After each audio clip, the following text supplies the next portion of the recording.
بسم اللہ الرحمن الرحیم رب اشرح لی صدری ویسر لی امری واحلل عقدۃ من لسانی یفقہوا قولی۔ دعا افتتاح کی شرح کے سلسلے سے آپ کی خدمت میں مسلسل ہم حاضر ہو رہے ہیں، اور ہم نے گفتگو کی کہ انسان کو ذاکر ہونا چاہیے، اللہ کا ذکر کرنا چاہیے۔ ذکر جس طریقے سے ذکر خفی ہے، اسی طریقے سے ذکر کی دوسری قسم ہے ذکر جلی۔ دو طرح کے ذکر ہم نے آپ کی خدمت میں عرض کیے تھے۔ کبھی ایک انسان اللہ کی بارگاہ میں ذکر کرتا ہے، اتنا اس کے اوپر اطمینان رکھتا ہے کہ آپ دیکھیں کہ کس طریقے سے جناب عمار یاسر کو ستایا گیا، لیکن انہوں نے ذکر پروردگار سے ہاتھ نہیں اٹھایا، ذکر کرتے رہے، پروردگار کی بارگاہ میں پروردگار کو پکارتے رہے، سختیوں میں بھی پکارا، آسانیوں میں بھی پکارا۔ وہ انسان جو اپنے رب کو یاد رکھتا ہے، چاہے وہ سختیاں ہوں، چاہے پریشانیاں ہوں، تو پروردگار بھی اس کو یاد رکھتا ہے۔ اذکرونی فاذکرکم، کہ تم میرا ذکر کرو، میں تمہارا ذکر کروں گا۔ اور اس ذکر کا ایک طریقہ یہی دعا ہے، یہی مناجات ہے۔ آپ دیکھیں کہ جناب ابراہیم کے سلسلے سے ہے، اپنی گوسفندوں کو چرا رہے ہیں صحرا میں، بیابان سے صحرا سے ایک آواز آتی ہے، سبوح قدوس ربنا ورب الملائکۃ والروح، سبوح قدوس ربنا ورب الملائکۃ والروح، کہ پروردگار کی تسبیح کرتے ہیں، اس کی ثنا کرتے ہیں، اس کی قدسیت کا، اس کی عظمت کا تذکرہ کرتے ہوئے اس بات کا اظہار کہ پروردگار تو ہی ملائکہ کا رب ہے، تو ہی ہمارا رب ہے، تو ہی روح کا رب ہے۔ یہ وہ صدا ہے کہ جس سے جناب ابراہیم نے جب سنا، بہت شیرینی کا احساس ہوا، لذت کا احساس ہوا۔ تو جناب ابراہیم نے چاہا کہ کسی اس انداز سے اس ذکر کو سنیں کہ ایک اور بار یہ پڑھنے والا یہ ایک پھر سے اسی ذکر کی تکرار کرے کہ کانوں کو ذرا اچھا محسوس ہو رہا تھا۔ کہا کہ ابراہیم، اگر تم یہ ذکر سننا چاہتے ہو تو یہ جو گوسفندیں تم چرا رہے ہو صحرا میں، بیابان میں جو لے کے آئے، ان گوسفندوں میں سے آدھی مجھے دے دو۔ جناب ابراہیم اس کو قبول کر لیتے ہیں۔ ایک بار پھر جو صدا دینے والا تھا وہ صدا لگاتا ہے، سبوح قدوس سبوح قدوس۔ آدھی گوسفندیں دے چکے، اب پھر جناب ابراہیم کو لذت کا احساس ہوا۔ کہا کہ بھائی پھر سے ایک بار پھر یہ آواز آئے تو مجھے تھوڑا سا لطف آئے گا۔ کہا ابراہیم آدھی گوسفند اور دے دو، پھر تکرار ہوگی۔ جناب ابراہیم آدھی گوسفند پھر دے دیتے ہیں، یعنی جتنی گوسفندیں تھیں جناب ابراہیم کی سب جناب ابراہیم نے دے دیں۔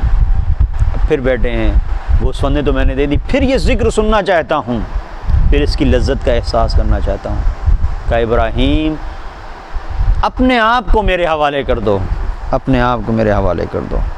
تو یہ وہ منزل ہے کہ گویا اس واقعے کے ذریعے سے پروردگار نے یہ بتانا چاہا ہے کہ اس ذکر کے اندر اتنی لذت ہے کہ انسان اگر اس کو سمجھ لے اور درک کر دے تو اپنا سب کچھ خدا کے حوالے کرنے کے لیے تیار ہو جاتا ہے۔ بہرحال یہ ذکر پروردگار ہے اور یہ دعا ہے، اور ہمارے ائمہ طاہرین علیہ السلام نے ہمیں تعلیم دیا ہے کہ کس طرح سے اپنے رب کی بارگاہ میں تم دعا کرو، اس لیے کہ یہ دعا ایک وسیلہ ہے، ایک ذریعہ ہے ہمارا خدا سے جڑنے کا۔ اس دعا کے ذریعے سے ہم خدا سے اپنے رابطے کو، اپنے وجود کو تاریکیوں سے نکالتے ہیں، اپنے رابطے کو گہرا بناتے ہیں۔ اور پروردگار وہ ہے کہ جو ہمارا انتظار کرتا ہے کہ ہمارا بندہ آئے ہماری بارگاہ میں مناجات کے لیے۔ کب آئے گا میرا بندہ؟ کب آئے گا جو مجھے یا رب کہہ کے پکارے گا؟ کب آئے گا جو سبوح قدوس کی صدائیں بلند کرے گا اپنے رب کی بارگاہ میں؟ اور پروردگار گناہ گاروں کا بھی انتظار کرتا ہے، گناہ گاروں کا بھی انتظار کرتا ہے۔ جیسے میں نے اس سے پہلے بھی کسی پروگرام میں عرض کیا تھا کہ لو علم المدبرون، کاش کہ وہ لوگ جو پیٹھ دکھا کے مجھے جا رہے ہیں، لو علم المدبرون کیف اشتیاقی بہم، لمات شوقا، اگر مجھے پیٹھ دکھانے والے، مجھ سے پھر کے جانے والے یہ جان لیں کہ میں ان سے کتنی محبت کرتا ہوں، لمات شوقا، تو شدت شوق ملاقات میں دم توڑ دیں۔ یہ منزل ہے مناجات کی، اور جب انسان اپنی دعاؤں کے ذریعے سے اپنے رب سے جڑتا ہے تو اس کا وجود لطیف ہو جاتا ہے، اس کا دل نرم ہو جاتا ہے۔ دیکھا ہے کہ ایک کسان جب زمین میں بیج ڈالتا ہے کیا کرتا ہے؟ زمین کو نرم کرتا ہے۔ زمین کی کھدائی کیوں کرتا ہے؟ زمین کو پریشان کرنے کے لیے۔ یہ ہل جو چلاتا ہے یہ کیوں چلاتا ہے؟ یہ زمین جب تک نرم نہیں ہوگی یہ اپجاؤ نہیں ہے، بنجر زمین میں فصل نہیں اگتی۔ تو یہ جو مشکلات ہیں، یہ جو پریشانیاں ہیں، یہ جو مصائب ہیں، تو کبھی کبھی پروردگار دل پہ ہل چلاتا ہے۔ اس دل میں بندگی کی فصل اگانی ہے، اس بندگی کی فصل کے لیے ہل چلتا ہے، اور جب یہ ہل چلتا ہے تو زمین دل آمادہ ہوتی ہے۔ جب زمین دل آمادہ ہوتی ہے اور بندگی کی فصل وجود کا حصہ بن جاتی ہے تو انسان محبتیں بانٹتا ہے، پھر وہ نفرتوں سے بھاگتا ہے، فرار کرتا ہے۔ اب وہ خلق خدا کے لیے اپنے وجود کو وقف کر دیتا ہے۔ یہ آج 15ویں ماہ مبارک رمضان میں ہم داخل ہو گئے، اور یہ 15واں دن ہے، اور یہ 15واں دن منسوب ہے امام حسن مجتبیٰ علیہ السلام سے، جو کس طریقے سے ذکر پروردگار کرتے تھے۔ امام حسن مجتبیٰ علیہ السلام اعتکاف کی حالت میں ہیں، اور اعتکاف کی حالت میں ایک شخص آتا ہے جو کہتا ہے کہ مولا میں مقروض ہوں، اور جس سے میں نے قرض لیا ہے وہ بار بار آ رہا ہے، مجھ سے تقاضا کر رہا ہے، مجھے پریشان کر رہا ہے، مولا میری کچھ مدد کریں۔ امام اعتکاف کی حالت میں چونکہ ہیں، کچھ لے کے نہیں آئے ہیں، کہا کہ اس وقت تو میرے پاس کچھ نہیں ہے، اور مولا کچھ نہیں، مجھے آپ سے پیسے نہیں چاہیے، اگر آپ کے پاس نہیں ہیں اتنا کر سکتے ہیں تو اتنا کریں کہ وہ جو شخص ہے وہ آپ کو جانتا ہے، اس کے سامنے آپ چلیں، کھڑے ہو جائیں، اس سے کہیں کہ اس کو کچھ مہلت دے دو، یعنی وساطت کریں، وسیلہ بن جائیں، ذریعہ بن جائیں۔ آپ کی زبان اگر کھلے گی تو میرا کام بن جائے گا۔ امام حسن مجتبیٰ علیہ السلام اعتکاف کی حالت میں اعتکاف کو چھوڑ کر اس کے مسئلے کو حل کرنے کے لیے نکل رہے ہیں۔ کیوں نکل رہے ہیں؟ اس لیے کہ یہ دل ذکر الہی سے نرم ہو چکا ہے، نرم ہو چکا ہے۔ جب دل نرم ہے تو ہر ایک کی مشکل میں تڑپ جاتا ہے، اور دلوں پر جب زنگ لگ جاتی ہے تو یہ منزل ہوتی ہے کہ کچھ بھی ہوتا رہے وہاں پر اس دل پہ کوئی اثر ہونے والا نہیں ہے۔ خدا نہ کرے کہ ہمارا دل ایسا ہو جائے، سخت ہو جائے، کہ جسے قرآن نے کہا اشد قسوہ، کچھ لوگوں کے دل پتھر ہو جاتے ہیں، بلکہ پتھر بھی کم ہے، پتھر سے بھی زیادہ سخت ہو جاتے ہیں۔ خدا نہ کرے دل ایسے ہو جائیں کہ ہم فریادوں کو سنتے رہیں، آوازیں ہمارے کانوں میں آتی رہیں، چیخ و پکار کی آوازیں آتی رہیں، لیکن ہمارے دل پر کوئی اثر نہ ہو۔ دل وہ دل ہے کہ جہاں پر دل کے اندر تڑپ ہو، دل وہ دل ہے کہ جہاں پر انسان کے وجود کے اندر درد پایا جاتا ہو، اور اگر درد نہیں پایا جاتا تو انسان کہہ جانے کے لائق نہیں ہے۔ شہید مطہری نے گفتگو کی ایک جگہ پر، وہاں اس میں بیان کیا ہے کہ یہ منزل نہیں کہ انسان صاحب فکر ہے تو انسان کے اندر نطق پایا جاتا ہے، اور انسان صاحب ارادہ ہے تو اس بنیاد کے اوپر انسان کو انسان کہا جائے گا، اور حیوان سے اگر الگ کریں گے، کہیں گے بھئی یہ حیوان اس لیے کہ اس کے اندر فکر نہیں ہے، یہ حیوان اس لیے کہ یہ بول نہیں پاتا، یہ حیوان اس لیے کہ اس کے اندر ارادہ نہیں ہے، اور انسان جو ہے مثال کے طور پر یہ ساری چیزوں کا رکھنے والا ہے۔ نہیں، کہتے ہیں کہ انسان اس لیے ہے کہ اس کے وجود کے اندر درد پایا جاتا ہے۔ اس کا مطلب ہے کہ ایک انسان سوچ سکتا ہے، لیکن اس کی سوچ دردمندی کی علامت نہیں ہے، اس کے وجود کے اندر اگر تڑپ نہیں ہے وہ انسان کہے جانے کے لائق نہیں ہے۔ امام حسن مجتبیٰ علیہ السلام کے پاس آیا، یا ابن رسول اللہ میری سفارش کر دیجئے۔ سبط پیغمبر اٹھ گئے، امام حسن مجتبیٰ علیہ السلام جن کی ولادت کی آج ہم نے خوشی منائی، اٹھ گئے اپنی جگہ سے، اس کے ساتھ چلنے لگے، اعتکاف کو چھوڑ دیا، اعتکاف کو چھوڑ دیا۔ کتنے ایسے لوگ ہیں، کوئی ایک پریشان حال آ کے بیٹھا ہوا ہے، اور معلوم پڑا کہ فلاں صاحب نماز پڑھ رہے ہیں، صاحب ابھی وہ نہیں، ابھی ان کی نماز کا وقت ہے، اور نماز مثلا 2 گھنٹے کی نماز ہے، وہ ضرورت مند بیچارہ بیٹھا ہوا ہے۔ کبھی کبھی ایسا ہوتا ہے کہ مثال کے طور پر کچھ اللہ کے بہت بڑے بندے اپنے آپ کو بنتے ہیں، آفس میں ہیں مثلا، اور قرآن خوانی میں مشغول ہیں، اور ایک سائن کے لیے ایک آدمی ان کے سامنے بیٹھا ہوا ہے، بھائی اس کو سائن کر دو، اس کے بعد پھر اپنا قرآن پڑھ لینا۔ نہیں، وہ قرآن پڑھنا ہے صاحب، وہ پورا پارا وہ بیٹھا رہے گا۔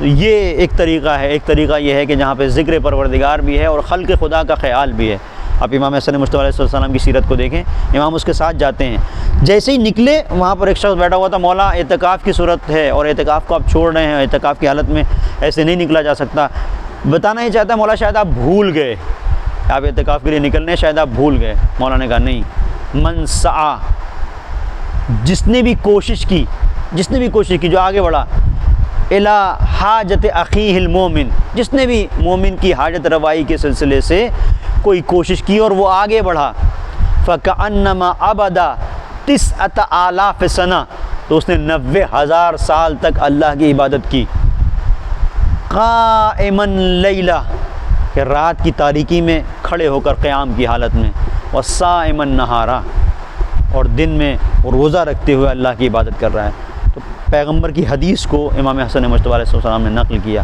یہ وہ لوگ ہیں جو حقیقی ذکر کرنے والے ہیں، یہ وہ لوگ ہیں جن کو ان کا ذکر خلق خدا سے غافل نہیں کرتا، اور یہی وہ طریقہ ذکر ہے کہ جس کا مطالبہ ہم سے کیا گیا ہے، یہی وہ اسلوب ذکر ہے کہ جس کا ہم سے کہا گیا ہے کہ اس مطالبہ کیا ہے اور کہ اس انداز سے اپنے رب کی بارگاہ میں کھڑے ہو۔ تو اگر ہماری مناجات، جب ہم رب کی بارگاہ میں مناجات کرتے ہیں، ہمیں خلق خدا کے بارے میں سوچنے پر مجبور کرتی ہے، لوگوں کی مشکلوں کے بارے میں، مسائل کے بارے میں، پریشانیوں کے بارے میں۔ ماہ مبارک میں ہم بھوکے رہتے ہیں تو دوسروں کی بھوک کا ہمیں احساس ہوتا ہے، ماہ مبارک میں اگر ہم روزے سے ہیں تو دوسروں کی پیاس کا ہمیں احساس ہوتا ہے، دوسروں کے اوپر پڑنے والی مشکلات کو اگر ہم سمجھتے ہیں تو اس کا مطلب یہ ہے کہ ہم اس مہینے سے کچھ حاصل کر رہے ہیں۔ اور اس صورت میں اگر ہم دعا کرتے ہیں اور رب کے سامنے کھڑے ہوتے ہیں اور کہتے ہیں پروردگار تو ہی ہے جو ہمیں سیدھے راستے کی طرف لے کے آنے والا ہے، تو ارحم الراحمین ہے، پروردگار ہمیں یقین ہے، یہ دعا افتتاح کے جملے ہیں، پروردگار مجھے یقین ہے تیری ذات کے اوپر۔ جب ہم یہ کہتے ہیں کہ پروردگار میں تیرے حمد کے ساتھ تیری ثنا کا آغاز کر رہا ہوں، اس کے بعد ہم کہتے ہیں پروردگار ہمیں یقین ہے کہ تو ارحم الراحمین ہے، تو سب سے زیادہ رحم کرنے والا ہے۔ تو اس سے ایک وجود کے اندر ایک تازگی پیدا ہوتی ہے، اور پروردگار پھر اپنے اس بندے کی طرف نظر کرتا ہے کہ جو بندہ اپنے آپ کو جانوروں کی صفوں سے نکال کر، حیوانوں کی صفوں سے نکال کر لے کے آ رہا ہے رب کی بارگاہ میں، اور اپنے آپ کو ایک شاکر کے طور پر پیش کر رہا ہے۔ شکر منعم ایک بہت اہم منزل ہے کہ پروردگار نے بے شمار نعمتیں ہمیں عطا کی ہیں، لیکن اکثر ایسا ہوتا ہے کہ ہم غفلت کا شکار ہو جاتے ہیں اور ہم پروردگار کا شکر ادا نہیں کر پاتے۔ باہر کی نعمتیں تو بہت دور کی ہیں، انسان اگر اپنی وجود کے اندر جھانک کر دیکھے تو پروردگار نے انسان کو صحیح سلامت رکھا ہے، صحت دی ہے۔ صحت بہت بڑی نعمت ہے، صحت کا شکر سوچیں کہ کتنے لوگ ہیں جو ہاسپٹل میں ہیں اور کتنے پریشان ہیں، کتنی ان کی زندگی دواؤں سے وابستہ ہے، کتنے ایسے لوگ ہیں آکسیجن پر ہیں، کتنے ایسے لوگ ہیں وینٹیلیٹر پر ہیں۔ سوچیں کہ ہم کم سے کم پروردگار نے ہمیں ایسا تو نہیں ہمارے ساتھ امتحان لیا ہے، اتنی تو ہمیں مشکلات میں گرفتار نہیں کیا ہے۔ تو جتنا بھی ہم شکر ادا کریں گے تو پروردگار سے ہم نزدیک ہوں گے۔ اور اس جو دعا کے اندر، افتتاح کے اندر ایک مرحلہ ہے وہ شکر پروردگار کا ہے۔ کیوں شکر پروردگار؟ اس لیے کہ من شکر فإنما یشکر لنفسہ، اگر آپ اللہ کا شکر ادا کر رہے ہیں تو آپ اپنے نفس کا شکریہ ادا کر رہے ہیں۔ ومن کفر فإن ربی غنی کریم، اور اگر ہم نے کفر کیا، شکر نہیں کیا، تو رب کو ہمارے شکریہ کی ضرورت نہیں ہے، پروردگار کو ہمارے شکریہ کی ضرورت نہیں ہے، وہ غنی ہے، وہ بے نیاز ہے۔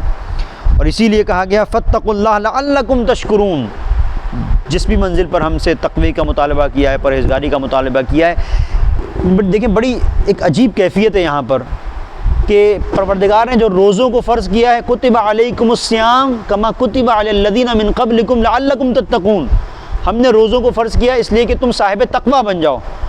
اور تقوی کی جو منزل ہے وہ کیا ہے کہ تم صاحب تقوی بن جاؤ، فاتقوا اللہ لعلکم تشکرون، شاید یہ تقوی تمہیں مقام شکر تک لے کے آ جائے۔ روزہ اس لیے کہ صاحب تقوی بن جاؤ، تقوی کا نتیجہ کیا ہے؟ شکر ہے۔ اس کا مطلب اگر کسی کی زندگی میں شکر نہیں ہے تو اس نے عبودیت کے تقاضوں کو پورا نہیں کیا. یہ دعا ہمیں بتاتی ہے کہ کس طریقے سے اپنے رب کی بارگاہ میں شکر ادا کرو. پروردگار کی بارگاہ میں دعا ہے کہ مالک ہم سب کو توفیق بندگی عنایت فرمائے انشاءاللہ.